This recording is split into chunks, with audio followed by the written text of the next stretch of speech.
नमस्कार दोस्तों, स्वागत है आपका न्यू स्टडी में। दोस्तों, हमारा प्राचीन भारत चल रहा था, तो आज हम गुप्त वंश के बाद में जो वंश आता है उसको देखते हैं। ठीक है, देखिए।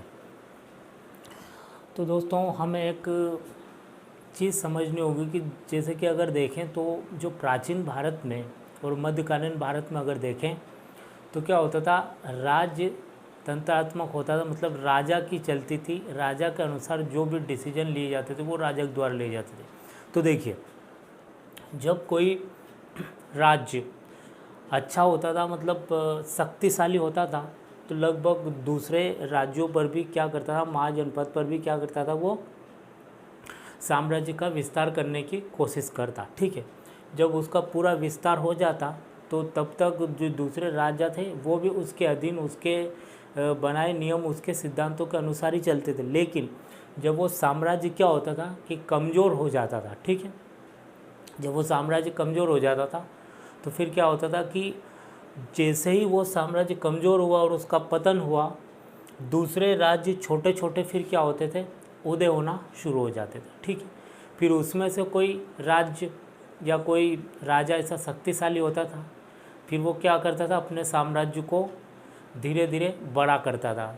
अपने इस क्षेत्र को जीता, फिर दूसरे क्षेत्र को जीता, फिर तीसरे क्षेत्र को, ऐसे करके फिर वो अपना साम्राज्य फैला देता था। ठीक है, तो क्या होता था कि जब तक वो राजा है, उसके बाद में उसका पुत्र आया, उसके परिवार में जो जितने भी शक्तिशाली राजा हैं, तब तक वो सुरक्षित रहता है। लेकिन उसके बाद क्या होता है दोस्तों कि फिर जैसे ही उस राजा की मृत्यु होती है, फिर वो साम्राज्य फिर से पतन होना शुरू हो जाता है, फिर से नई नई शक्तियों का उदय होता है। ठीक है दोस्तों, तो ये चलता रहता है, ये प्रोसेस चलती रहती थी, है ना।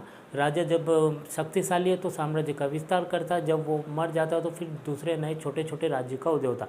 तो देखिए दोस्तों, यही हुआ है प्राचीन भारत में। अगर देखें तो जो सम्राट अशोक था, अशोक ने साम्राज्य का विस्तार किया, लेकिन जैसे ही अशोक की मृत्यु हुई, फिर नए छोटे छोटे साम्राज्य का उदय होने लगा। ठीक उसी तरह अगर देखें तो गुप्त वंश था दोस्तों, जो कि यहाँ मालवा के क्षेत्र में, यहाँ देखेंगे बीच में, यहाँ उसका शक्तियों का विस्तार हुआ और साम्राज्य बढ़ा। ठीक, लेकिन जब ही चंद्रगुप्त विक्रमादित्य, इसके बाद में जब उत्तर गुप्त काल आता है और वहीं से क्या होता है कि शक्ति कमज़ोर हो जाती है और साम्राज्य का विस्तार नहीं हो पाता, तो जो दूसरे नए छोटे छोटे राजवंश फिर से उदय होना शुरू हो जाते हैं, है ना। तो क्या हुआ कि जब ये इसकी अंत समय आया गुप्त वंश का, ठीक है, तो क्या हुआ कि दूसरे नए छोटे छोटे राजवंश का फिर से उदय होना शुरू हो गया। ठीक, तो देखिए अगर मैप में देखें तो यहाँ गुप्त वंश हुआ करता था। ठीक है, यहाँ गुप्त वंश हुआ करता था।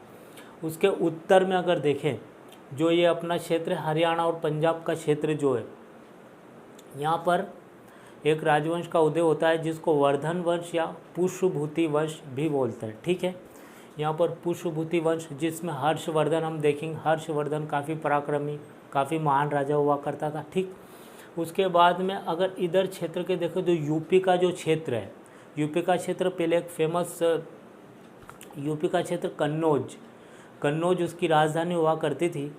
तो कन्नौज का जो राजा था वो था मौखरी वंश का, जिसका नाम था ग्रहवर्मन। ठीक है, वो यहाँ पर राज कर रहा था। असम के क्षेत्र में भी एक नए राजवंश का उदय हुआ था। और जो ये बंगाल है, यहाँ पर दोस्तों, जो बंगाल और उड़ीसा का जो क्षेत्र है, यहाँ पर भी अगर देखें तो गौड़ वंश का शासक था, जो था शशांक। यहाँ का जो राजा था मुख्य, वो था शशांक। ठीक है, मालवा के क्षेत्र में देखें तो गुप्त वंश दोस्तों पूरी तरह समाप्त नहीं हुआ था, लेकिन एक दो राजा बचे कुचे थे जो अंत समय में राज कर रहे थे। उसमें से एक था देवगुप्त। ठीक है, इधर देखें तो यहाँ पर चोल वंश हुआ करता था। तो ये दोस्तों क्या है कि धीरे धीरे छोटे छोटे राजवंश का उदय होना शुरू हो गया यहाँ से। ठीक, अब होता क्या है, देखिए इसका अगर देखें, ये जो अपना पुष्यभूति वंश है, इसका जो साम्राज्य का जो विस्तार किया था वो था प्रभाकर वर्धन नाम का एक व्यक्ति था, उसने इस साम्राज्य की नींव डाली थी। ठीक है, और उसकी जो राजधानी थी वो थानेश्वर।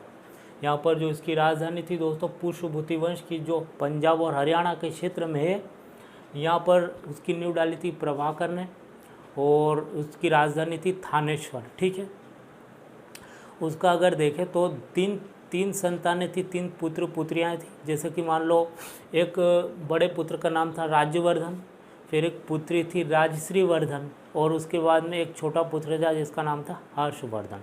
ठीक है। अब होता क्या है कि उसके पिता की तो मृत्यु हो जाती है। अब दोस्तों जाहिर है राजा है तो युद्ध में तो मृत्यु होगी, तो उसके पिता की मृत्यु हो जाती है। ठीक है। जब पिता की मृत्यु हुई तो फिर क्या हुआ, वहाँ पर कौन बैठा, उसका बड़ा पुत्र राज्यवर्धन राजगद्दी पर बैठा। ठीक। जब बड़ा पुत्र राजगद्दी पर बैठा और दोस्तों जो उसकी बहन थी राज्यवर्धन की, ठीक है, राजश्री वर्धन। राजश्री वर्धन का क्या होता है कि जो ये कन्नौज का जो राजा था मौखरी वंश का ग्रहवर्मन से इसका विवाह हो जाता है। ठीक है। तो ये दोनों क्या होते हैं, दोनों तो रिश्तेदार होते हैं, तो ये दोनों तो युद्ध नहीं करते। ये जो दिल्ली जो थानेश्वर राजधानी थी, और जो ये अगर देखें तो कन्नौज, ये जो इतना क्षेत्र है दोस्तों, ये यहाँ पर अगर देखें तो ये इतना क्षेत्र हुआ करता पुष्यभूति वंश का। ठीक है। और इधर देखें तो यूपी का जो क्षेत्र है कन्नौज, यहाँ पर ग्रहवर्मन राज करता था। ठीक है।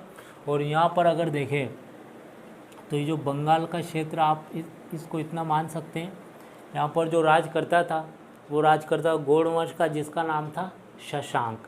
ठीक। और यहाँ पर जो था वो था जिसका नाम बोल सकते हैं देवगुप्त, ये था। अब क्या हुआ कि यहाँ राज्यवर्धन शासन कर रहा है। ठीक। अब क्या हुआ कि जो इन दोनों के संबंध हो जाते हैं, क्योंकि जो ग्रहवर्मन है वो राजश्री वर्धन से विवाह कर लेता है। ठीक। ये यहाँ पर चली जाती है दोनों के संबंध, और ये जो दोनों होते हैं दोस्तों, इन दोनों की भी दोस्ती हो जाती है, ये दोनों भी दोस्त रहते हैं। तो क्या होता है कि ये जो ग्रहवर्मन है, ग्रहवर्मन और इन दोनों की दुश्मनी थी, देवगुप्त और ग्रहवर्मन की। ठीक है।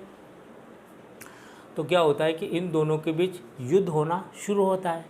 जब युद्ध होता है, ठीक है, युद्ध होता है तो युद्ध में क्या होता है, देवगुप्त जो रहता है वो ग्रहवर्मन को मार देता है, उसकी हत्या कर देता है। ठीक है। अब यहाँ से क्या होता है कि पहले दोस्तों राजा क्या करते थे, लड़ाई तो करते थे, अपने साम्राज्य का विस्तार करते थे, या खुद मरते थे या दूसरे को मारते थे, साम्राज्य का विस्तार करते थे, बस यही चलता था। ठीक। तो कोई दोस्त बनता था, कोई दुश्मन बनता था, ऐसा साम्राज्य का विस्तार करने के लिए यही नीति सब अपनाते थे। तो क्या होता था, इसकी मृत्यु हो गई। ठीक है। अब यहाँ पर जो इसकी पत्नी थी राजश्री वर्धन ने क्या किया कि वो तो स्त्री राज्य तो चला ही नहीं सकती। तो फिर क्या हुआ, राज्यवर्धन जो था वो काफ़ी चिंतित हुआ, और उसने क्या किया कि इस पर बदला लेने के लिए इसने क्या किया कि इस पर आक्रमण किया देवगुप्त पर, राज्यवर्धन ने।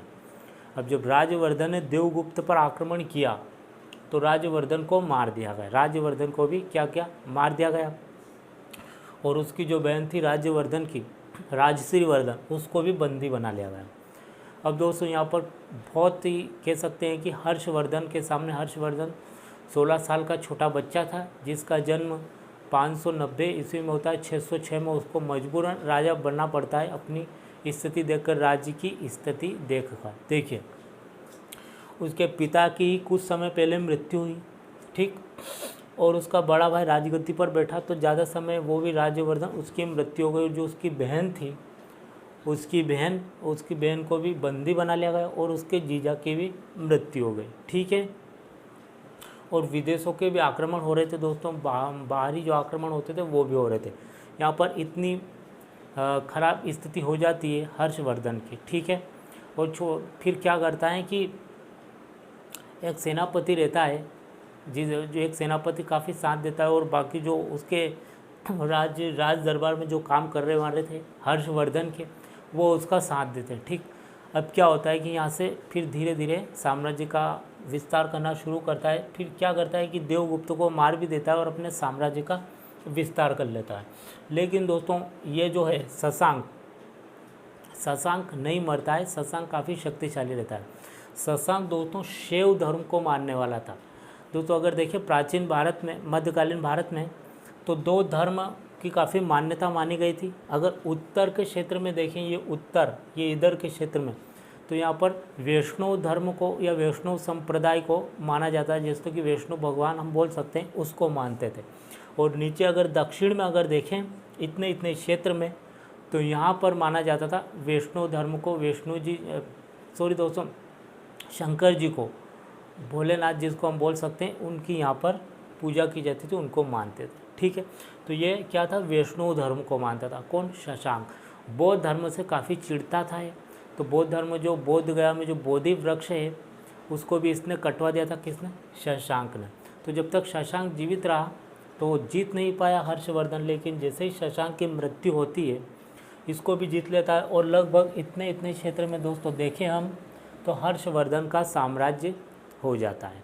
ठीक है, यहाँ पर अब क्या करता है कि काफ़ी साम्राज्य फैल गया था, और उसके समय, उसका जब राज्य चल रहा था उसके समय हम देखते हैं तो क्या था कि एक चीनी यात्री फाहियान आया था, इधर से चीन से चीनी यात्री फाहियान आया था उसके राज दरबार में।